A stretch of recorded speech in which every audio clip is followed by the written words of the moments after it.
Hello, everybody, and welcome to the Crypto Hipster Podcast. This is your host, Jamil Hassan, the Crypto Hipster, where I interview founders, entrepreneurs, executives, thought leaders, developers, amazing people all throughout the world of crypto and blockchain. And today I have another amazing guest, and he's coming to me from actually the opposite side of the world, from Thailand. I am pleased to welcome our guest today. His name is Alexander Kalankhodzhaev. He'll let me know if I pronounced that correctly. He's the core engineer lead at Raiku, which is a company that's building coordination layers for Solana. Alexander, welcome to the show today. Thank you very much. Nice to meet you. Yeah, it's pronounced Kalankhodzhaev, but I know it's very complicated, so no worries. Yeah, nice to meet you. Yeah, let me probably introduce myself first. Sure. So my name is Alexander. Like you said, I'm based in Thailand. Yeah, I work in Party as lead core engineer. Yeah, like my background, I think, yeah, let's probably start with my... Yep, your background, and if it's a logical background for what you're doing now. Yeah, 100%. So I actually studied in Higher School of Economics and got a master's degree there. So I studied in the field which is known as business informatics. So it's like computer science that's related to finance and economics. Yeah, I started my career like 18 years ago in Ernst & Young and did quite a lot of fintech in the beginning. Then eventually I transitioned to Web 2 and did Web 2 for a big period of my life. And then eventually when Web 3 arrived, and it was a mixture of technology, computer science, and economics, I became super enthusiastic about all this and yeah, made this career move. And yeah, here I am now working in crypto. And how do you love it? Absolutely. Yeah, I love it a lot. And yeah, did many interesting things. And the problems that I'm solving here are very interesting. And, you know, it's all developing. And yeah, it's absolutely fantastic. Awesome. So I want to find out, what those problems are. I want to find out, first of all, what Raiku is all about, including your expertise, what you're solving, and your vision for the future of Raiku and Solana. Yeah, so in Raiku, we build a block space market, let's call it this way. So it's probably easier to show it with an example. So for example, if you run a business, you are manufacturing cars, and your business depends on metal supply. So you don't actually want to gamble. You want to make all the agreements in advance. You come to your supplier and you make a forward agreement. Yeah, so that whenever you need a new metal, yeah, you don't depend on the current price of it on the market. And that's actually what we do. So we build a layer, coordination layer for Solana, where you can book block space in advance. So let's assume right now the network is producing the slot number 1002, and you understand that you have a demand to lend your transaction in, let's say, in an hour in a slot number 1200. So you can book the block space in the upcoming slot, pay for it, and then give your transaction to us, and we will lend it. We kind of give you a commitment or a guarantee that your transaction would end on the Solana blockchain whenever you have it. Whenever that block space's turn is to come up. Absolutely. Okay.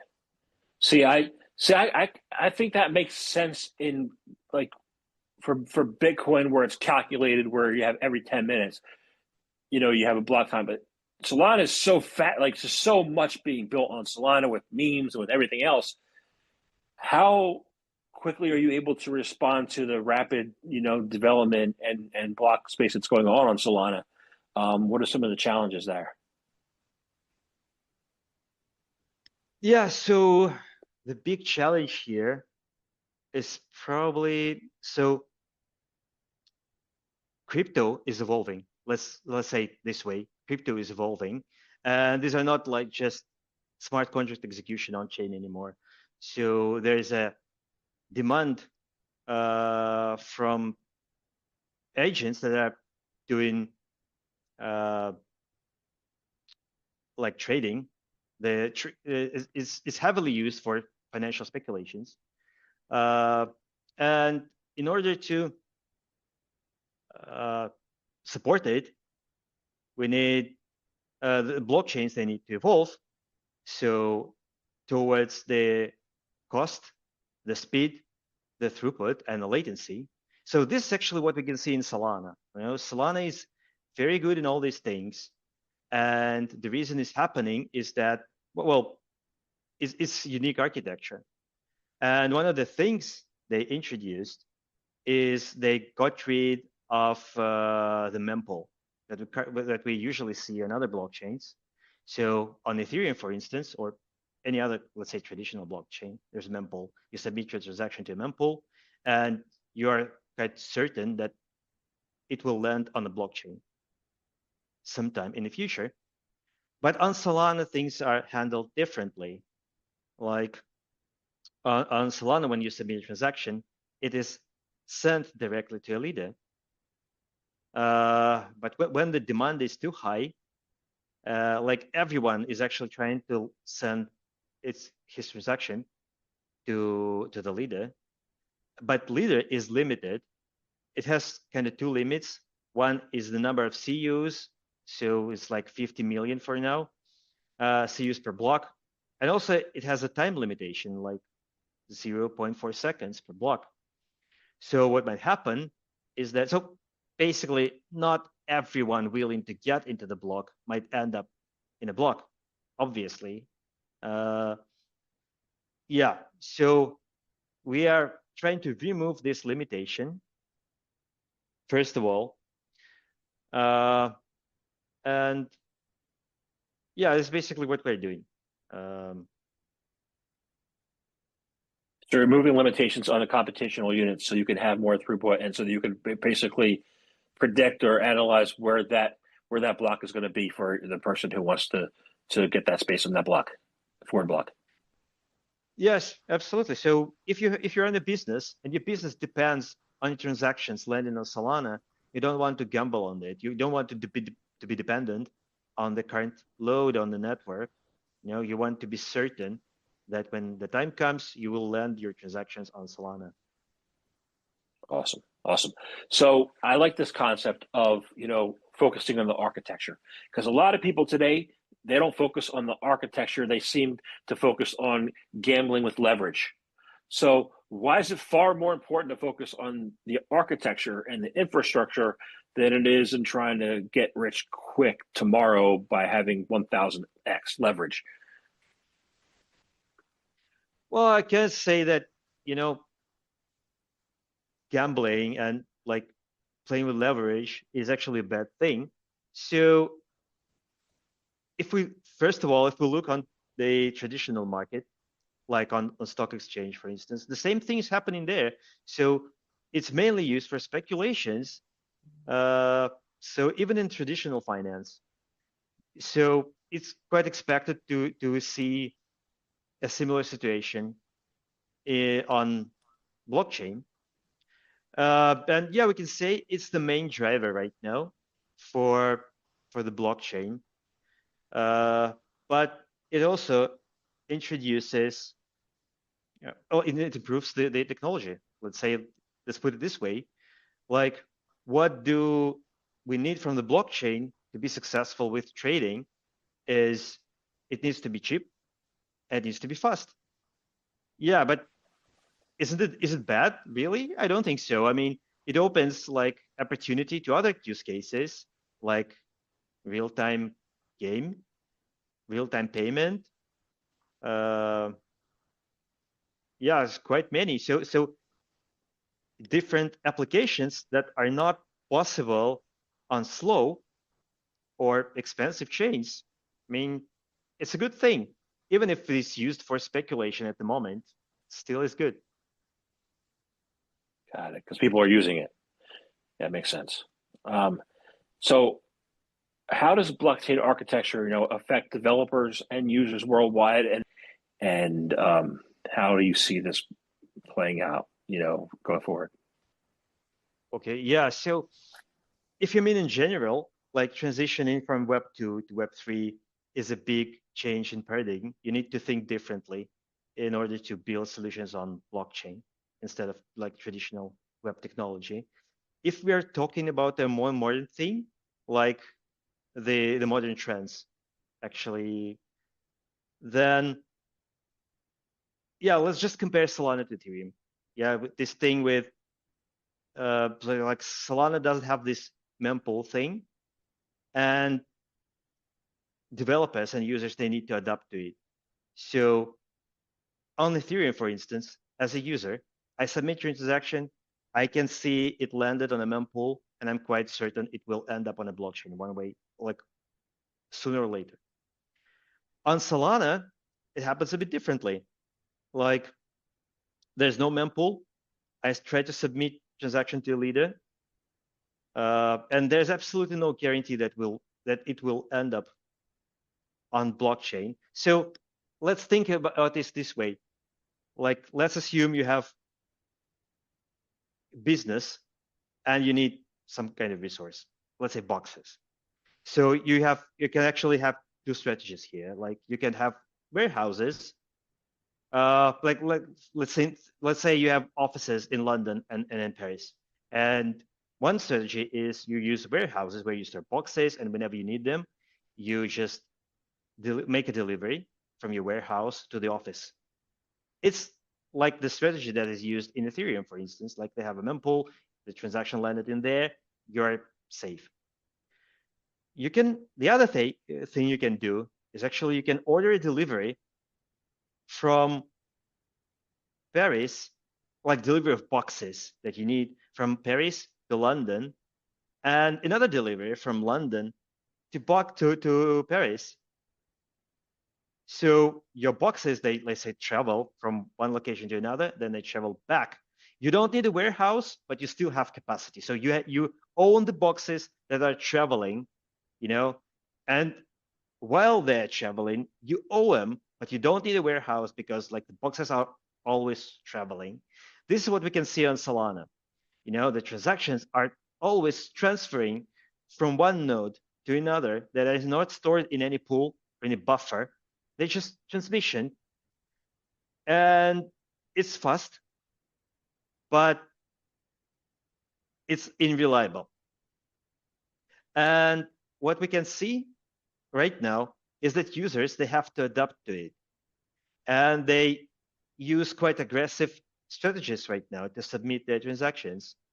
Like we already mentioned, on Ethereum, you submit your transaction, it's in the pool, you are fine. Here, you try to submit your transaction to a leader and a couple of next leaders, a couple of guys that will become leaders in the future. So you're basically spamming the network because you are not sure that your transaction will actually land anywhere. And this is not great. So this is one of the problems that we try to fix. Yeah, so we want to give people certainty, and we want to reduce the load on the network. Another thing that we can see is happening on the blockchain is that blockchain is evolving, is providing new means of deployment and new means of development to the developers. So like back in the old days when Ethereum was introduced, there was just one way of building solutions. You could write a smart contract, you could deploy it, and get it executed. Then Polkadot appeared, and they introduced a different mean for developers to build their solutions. They basically told everyone, now your solution is going to be another blockchain. So let's build this. They called it parachains. Let's build these parachains, integrate them into the relay, to secure the data, like to implement the consensus, let them exchange the data. But now your solutions are like every solution you build is a separate blockchain. And as we can see now, the landscape has grown even bigger. And yeah, there's like this modular approach that is provided as a mean of deployment, of building your application and deploying it. So basically you can use DAs, which are data availability layers. You can implement execution layers on L2 or L3. So there are rollups. So there are lots of ways, actually, lots of tools for developers to build what they want to. So I think these are like, yeah. So and actually, as in Raiku, we're also looking forward to these opportunities as well. So as I already mentioned, we are building this delivery channel that allows you to land your transactions in the blocks that you book in advance. And as soon as we have this delivery channel, there's a guaranteed delivery channel. What we want to do next is to grow our stack vertically and provide different extensions to the market, like the same thing, like off-chain execution, DA layers, and many more. So yeah, Awesome. it's all Awesome. So in the future. awesome. So let me see if I got this. Maybe see if I got this right. It's the first time that somebody explained it to me like this. Okay. So it's like as far as the blocks, as far as the mempool, Ethereum has these like kind of like giant warehouses where the mempools are stored, while Solana has just-in-time inventory. But like so it's moving, so everything's like you don't have the warehouse like Ethereum has, but you're calculating based on the just-in-time moving inventory, so you don't have to have that in the warehouse. I understand that. But it seems like you said olden days. It seems like the Solana right now, and you're looking to improve this, is kind of like playing. Remember that old game Frogger, where cars are moving. You were the frog. You had to hop across the highway, and it kind of like seems like that's the current state. But the future state's going to be okay. You can go to this block at a certain time because the car is not going to go there because you already reserved that spot. So you're able to leap to that spot whenever you want. Absolutely, yeah. This is what we're trying to introduce to the market, and yeah, we'll try to change the game here a little bit and give people some certainty, like they have on other blockchains, but also have the same benefits that Solana provide with their like architecture not having a mempool. Yeah, absolutely. I understand now. Thank you. I did not understand before. Now I do. I get it. Appreciate that. So, you said also, you brought up the concept of modular. There's been a lot of talk over the past few years. And arguments? What's better, modular, or monolithic? So, what's better during what situations? Is there a clear-cut choice if modular or monolithic? And what do you prefer as a developer? Well, I don't think there is any clear-cut choice, to be honest here. Like every type of blockchain is good in its own area and is applied differently. Like if we're looking for speed, and by speed I mean like high throughput, low latency, yeah, I think the monolithic approach is a good one. So this is what we see on L1 blockchains. Yeah, so when you have a single blockchain that's responsible for everything, like for execution, data availability, for consensus, everything is in one place. It's like built done, it's efficient, it's optimized, like highly optimized. The performance is great. It provides an easy mental model like it's better understandable, it's easier to deal with, gives you better user experience, gives you better speed. But if you're building like something that needs flexibility or something that, so you don't want to actually implement all these three things like data availability, execution, and consensus. You want to focus on something specific, like then yeah, you can use a modular approach. Actually, use some data availability layer like provider, or yeah. So it's up to you. There are things available on the market. You can reuse some other projects, some other tools, but you need to be ready to have more integrations and to deal with more components because you are building on some other technologies.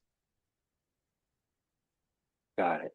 So I had an interview recently. Somebody said to me that if you bring a new L1 blockchain to the market now, it's dead on arrival, right? Um, how do you agree with that? And if not, then what do you think needs a new L1 chain has to do in order to be competitive in today's, architectural landscape? Well, it's a tricky question. Actually, the answer is probably I don't know, like for sure, what is supposed to be done here, because you know, uh, there were lots of blockchains that were competing with each other, but they actually provided the same things, uh, and were done in the same with the similar ideas in mind. But then came Solana that completely revolutionized the area. Um, yeah, and they rethought the blockchain and rebuilt everything from scratch with completely different ideas, and it works, and it works quite good. So yeah, the answer is I don't know. There might be something that, so the last word might not have been said yet. So there might be something in the future and some revolutionary idea to come. Got it. Got it. So we're seeing a lot of more institutional adoption now. You're seeing ETF applications in the US, which the SEC has been dragging their feet on, right? And I'm talking about the SEC because if they see this podcast, maybe they will stop dragging their feet.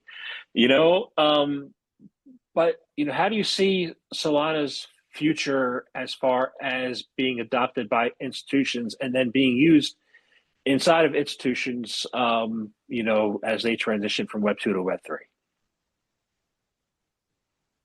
Well, I think Solana's future is quite, uh, yeah, it's quite good. Like it's we can see the adoption grows. There are more and more solutions that are coming on Solana, like more and more builders, and yeah, so it's doing well with the regulation stuff. Um yeah, I think it's quite good. Like, and there's a huge potential in Solana, and even more potential with the growth. And we can see like it adapts very fast, like adapt new changes, adapt new ideas. There are lots of improvements coming all the way, all the time, and yeah, it's all good. And then as that, so I agree with you. But then as the more adoption occurs, you know, I would think there'd be more of a need for Raiku and building that coordination layer. You know, is that right? What do you think? Like, what do you think as far as the institutional side? They'll adopt your coordination layer as well.